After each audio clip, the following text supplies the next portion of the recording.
Claude Pagy, bonjour. Bonjour. Vous avez écrit un roman d'anticipation, Islamia. Vous choisissez un sujet compliqué pour ce livre. Pourquoi avoir choisi l'islam? Est-ce un monde qui vous fascine? J'ai écrit un roman qui aborde les rapports entre l'existence, la religion, la politique. L'islam m'a paru une bonne entrée pour développer ces questions. Regardez, si l'on compare le message d'origine de l'islam et celui du christianisme, on voit bien que le Coran mêle intimement la religion, la société et l'État, à la différence du Nouveau Testament. La place de l'islam dans l'actualité des 20 dernières années a-t-elle joué un rôle dans votre choix? Oui, bien sûr. Sans parler des attentats commis par les terroristes islamistes, il y a un très fort blocage des sociétés musulmanes face à la modernité, en particulier la modernité telle qu'elle s'est développée en Occident. Il y a une sorte de contradiction entre leur désir d'entrer dans le XXIe siècle et leur volonté de préserver leurs traditions socio-culturelles, en particulier religieuses.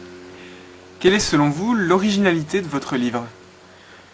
Je ne sais pas s'il est original, mais il est entre le roman historique, le roman d'anticipation et le conte philosophique.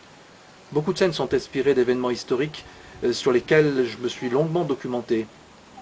J'aurais pu poser des questions très sérieuses dans un essai, mais j'ai choisi la fiction parce que je suis convaincu que les émotions peuvent stimuler la réflexion. Dans Islamia, vous évoquez beaucoup la vie tribale.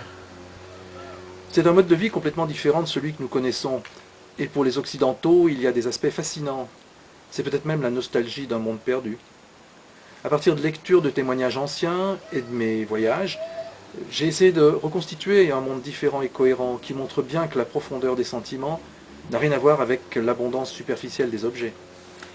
Est-ce qu'Islamia est un livre militant? Je pense que oui. On rêve tous d'un monde démocratique et pacifique dont personne ne serait exclu, en particulier par un mur. Alors là, vous faites allusion au mur qui, dans Islamia, sépare le monde islamique du monde occidental. Oui, on peut y voir le reflet de tous les murs existants, mais on peut aussi y voir la métaphore de l'incommunicabilité entre deux visions du monde.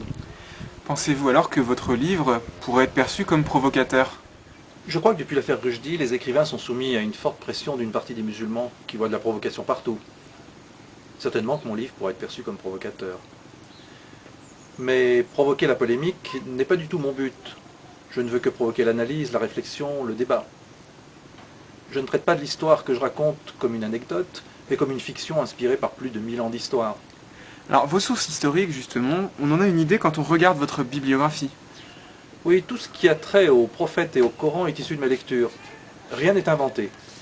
Tout est tiré des textes classiques reconnus par les musulmans, en particulier le Coran et les vies du prophète que je cite en bibliographie. Alors finalement, Islamia, est-ce un roman pessimiste ou optimiste? C'est selon. Certains lecteurs l'ont trouvé pessimiste, d'autres l'ont trouvé optimiste. Ce qui est sûr, et j'insiste beaucoup là-dessus dans mon roman, c'est que ce qui est porteur d'espoir, c'est le développement de l'éducation, c'est donc la culture.